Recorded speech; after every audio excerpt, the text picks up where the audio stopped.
شب جمعہ کا درود۔ اللہم صلی وسلم وبارک علی سیدنا محمد نبی الامی الحبیب العالی القدر العظیم الجاہ وعلی آلہ وصحبہ وسلم۔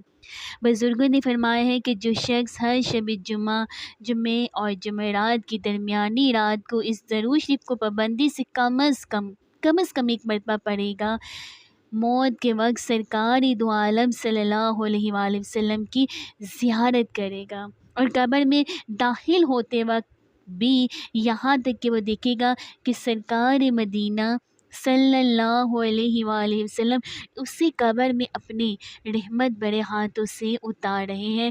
درود شریف شب جمعہ کا اللہم صلی وسلم وبارک علی سیدنا محمد النبی الامی الحبیب العالی القدر العظیم جاہ وعلی آلہ وصحبہ وسلم۔